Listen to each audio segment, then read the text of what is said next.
Good morning student, class third. आज मैं आपको हिंदी लिटरेचर में चैप्टर 14 अदम्य साहस पढ़ाने जा रही हूँ। बहुत समय पहले की बात है। रूस देश में सेमियोन नाम का एक आदमी नौकरी की तलाश में घूम रहा था। तभी स्टेशन मास्टर से उसकी मुलाकात हुई। वे उसे पहले से जानते थे। वे उससे बोले, हमारे यहाँ एक चौकी खाली होने वाली है। मैं मैनेजर से तेरी सिफारिश कर दूंगा। वे तुझे लाइनमैन की नौकरी पर रख लेंगे। देखिए, बहुत समय पहले की बात है। रूस देश में सेमियोन नाम का एक आदमी नौकरी की तलाश में घूम रहा था। तभी स्टेशन मास्टर से उसकी मुलाकात हुई। जो स्टेशन मास्टर रहता है रेलवे में, तो उससे मुलाकात हुई। वे उससे वे उसे पहले से जानते थे, पहले से जानते होंगे, कहीं मिले होंगे। वे उससे बोले, हमारे यहाँ एक चौकी खाली है, मतलब एक जगह खाली है, और मैं मैनेजर से तेरी सिफारिश करूँगा, तेरी बात कहूँगा, और वे तुझे लाइनमैन की नौकरी दे देंगे। बहुत आभारी रहूँगा हुजूर माई बाप, सियोमियोन ने जवाब दिया। इसके बाद से वह स्टेशन पर रहने लगा। वह स्टेशन मास्टर की रसोई में कुछ काम कर देता, लकड़ियाँ चीरता, आंगन व प्लेटफार्म की झाड़ू बुहारी कर देता। देखिए, सेमियोन ने उससे कहा कि आप ऐसा मतलब उनसे सिफारिश करोगी तो हुजूर मैं आपका बहुत आभारी रहूँगा। और उसके बाद इसके बाद सेमियोन ने वह स्टेशन पर रहने लगा। और जो स्टेशन मास्टर था उसकी रसोई का, उसकी किचन का कुछ काम कर देता, जैसे लकड़ियाँ चीर देता, लकड़ियाँ चीरना मतलब लकड़ियाँ काट देता, आंगन और प्लेटफार्म की झाड़ू लगा देता। 2 हफ्ते बाद उसे नौकरी मिल गई। वह अपनी चौकी संभालने चल दिया। चौकी की कोठरी नई थी। वह सर्दियों में भी अंदर से गर्म थी।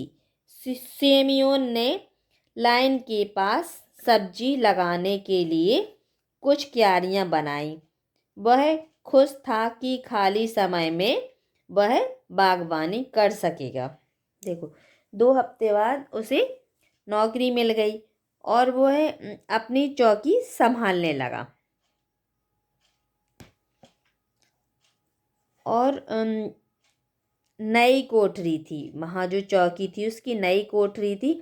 वह सर्दियों में भी अंदर से गर्म थी।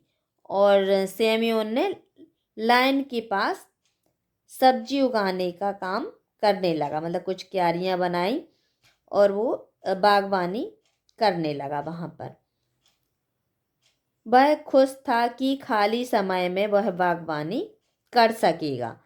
रेलवे लाइन पर काम करने के लिए रेलवे विभाग ने उसे बहुत सा सामान दिया, जैसे हरी झंडी, लाल झंडी, लालटेन, बिगुल, हथौड़ा, ढिबरी, कसने की चाबी, बोल्ट, कीलें आदि। देखिए, रेलवे लाइन ने उसे काम करने के लिए रेलवे विभाग से उसे बहुत सारा सामान मिला, जैसे हरी झंडी और लाल झंडी। जब जैसे ट्रेन आती है और उसे रोकना हो तो क्या है, रेड लाल झंडी दिखाते हैं। और उसके बाद जब जैसे कोई दिक्कत नहीं है, गो होती है, तो ग्रीन हरी झंडी दिखाते हैं। और लालटेन मिली, जैसे रात का टाइम है, उसे ट्रेन के उधर ट्रेन देखने के लिए जाना पड़ता, तो लालटेन, हथौड़ा, डिबरी और कसने की चाबी, जो रेलवे लाइन होती है उसको कसने की चाबी, बोल्ट, कीलें, मतलब बहुत सारा सामान उसे रेलवे से मिला।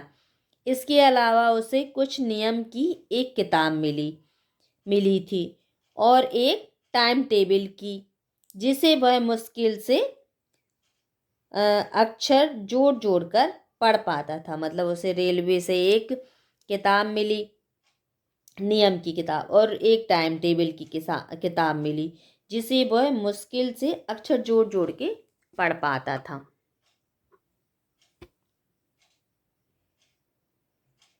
उस लाइन पर गाड़ियां कम चलती थीं। सेमियोन दिन में 2 बार 1 मील का चक्कर लगा आता। वह ढिबरी कसता, रोड़ी ठीक करता, पानी के पाइप ठीक कर देता और कभी अपनी खेती करके घर लौट आता।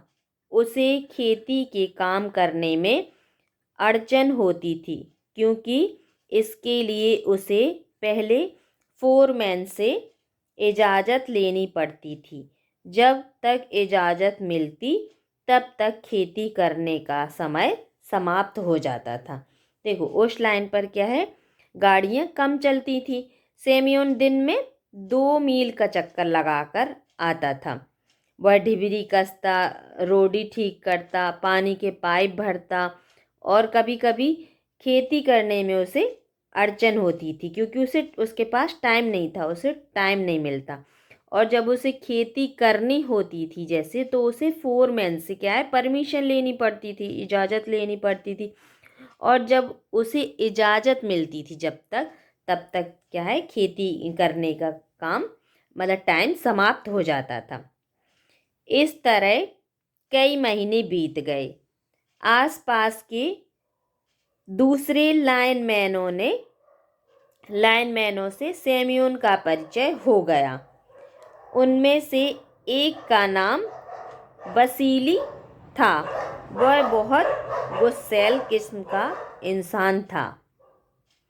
रेलवे के भ्रष्ट अफसरों से वह बहुत चिढ़ता था।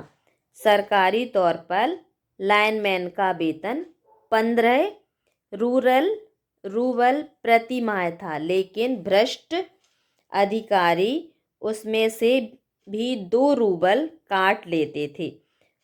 यह बात उसने सेमियोन को बताई। नेक्स्ट चैप्टर हम आगे वीडियो में पढ़ाएंगे।